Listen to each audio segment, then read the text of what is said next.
Vale. Entonces, ¿crees que toda la consecución de hechos históricos que han ocurrido en España, pues estamos hablando desde la transición, leyenda negra, de toda la consecución histórica que ha hecho que los cimientos españoles se vean tan baleados, ¿crees que eso han aprovechado para que seamos una cobaya del globalismo, las élites, esferas, o desde la ONU, desde Europa? Bueno, Europa en general, perdón, Europa en general, como Javier Solana dijo en una conferencia en Madrid hace 10 o 12 años, es un laboratorio de un gobierno mundial. Esto lo ha dicho quien fue secretario general de la OTAN. Por tanto, no hay poco más que añadir, sí que analizar, pero no que añadir. Y dentro de Europa, qué duda cabe de que España está siendo un laboratorio, efectivamente, de la imposición de determinadas ideas. Las razones son muchas. Hay un desarme moral profundo de la sociedad española, por un lado. Por otro lado, el carácter nacional también lo favorece. Como decía Donoso Cortés, el rasgo básico del español es la exageración. El español es enormemente exagerado para todo, para lo bueno y para lo malo. Y hemos pasado, pues de ser una sociedad de un determinado modo, la sociedad más católica de Europa, hemos pasado a ser la sociedad más anticatólica de Europa, probablemente, o anticristiana, no vamos a dejar aparte la cuestión protestante, pero hemos pasado a adoptar con júbilo otra religión, que es una contrarreligión, que es una antirreligión, que viene a ocupar el espacio social que ocupaba antes la religión, y a desplazar la creencia en Dios por la creencia en una determinada dogmática, que es la dogmática globalista, bueno, que tiene sus dogmas, que tiene sus sacerdotes, que tiene sus concilios, que es una réplica de la religión tradicional, ¿no? Y España, por supuesto, en ese sentido, y por las razones antes apuntadas, es, sin duda ninguna, un laboratorio de un sinfín de políticas de carácter globalista. Afortunadamente, parece que hay una respuesta, que la sociedad española no está tan inerme como algunos creerían, que la sociedad española no carece de anticuerpos del todo, y que hay un núcleo muy fuerte, un núcleo de España, de la nación, que es indoblegable y que se resiste a morir y que no lo va a permitir, y que tiene un proyecto palinginésico, que tiene un proyecto de refundación, que tiene un proyecto de renovación y de resurrección, por decirlo de alguna manera, y que no va a permitir que nos roben España, porque están en ello. Porque el proyecto que tiene el globalismo y el proyecto que tienen sus terminales es un proyecto que se llama España, porque hay que llamarlo de alguna manera, pero que no es España. España es un proyecto en la historia determinado. España no es cualquier cosa. España no es cualquier entidad política que se desarrolle en la península ibérica. España no es eso. España es una historia concreta y determinada que discurre a lo largo de la historia. Y ellos tienen la voluntad de destruir eso. Eso es lo que quieren destruir. No hay que tener ningún miedo de decir que son la anti-España. Manuel Azaña decía, debemos emanciparnos de la historia. Debemos ser, por tanto, una cosa distinta de la historia, porque España es historia. Y, por tanto, lo que quiere decir es, debemos emanciparnos de España. Esto es lo que quería decir. No le van a cambiar el nombre con toda probabilidad, porque no son tan idiotas, pero el proyecto que tienen entre manos es un proyecto que no solamente no es España, sino que es un proyecto de perversión de España. Parece que es una cosa cuando en realidad es su contraria. Ese tipo de cosas las hacen muy bien.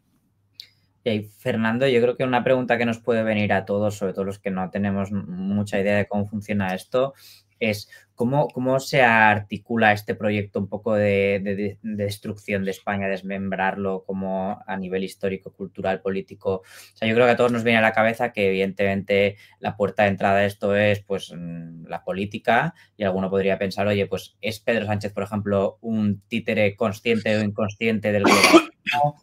¿Están también involucrados el resto de partidos políticos? ¿Cómo funciona esto? ¿Cómo se da? Hombre, es evidente que tienen una conciencia de que están ejecutando unos planes que otros determinan.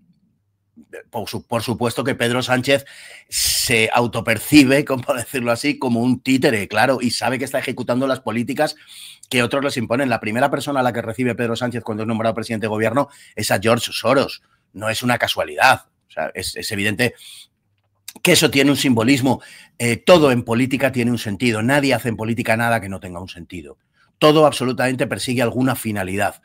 Y normalmente todos los presidentes todos los jefes de Estado, en fin, su primer viaje cuando son nombrados suele ser a Estados Unidos, o procuran que sea a Estados Unidos. ¿Para qué?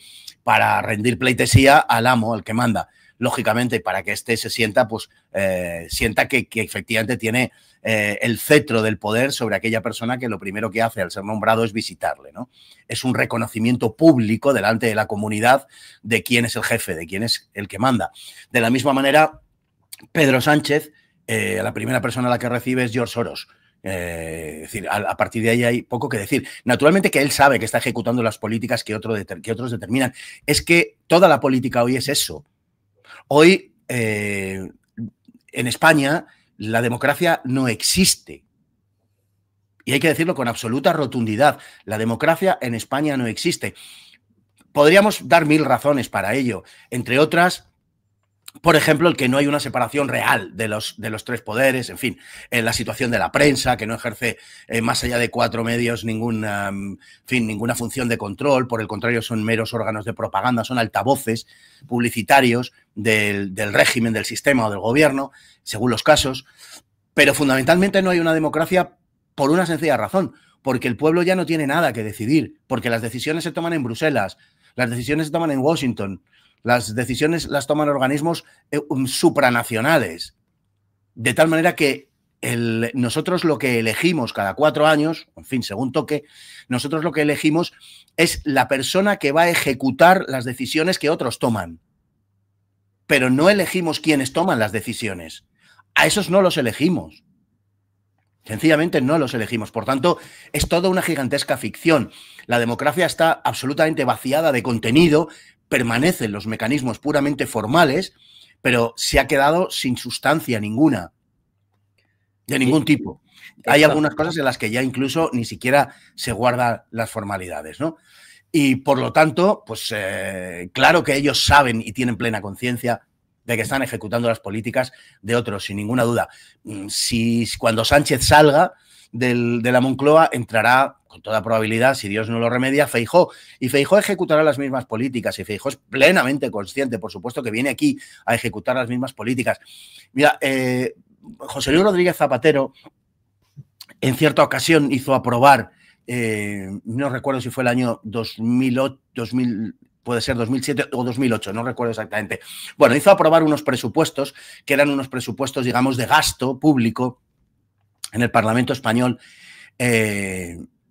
Fue a comienzos del mes de mayo, si no recuerdo mal.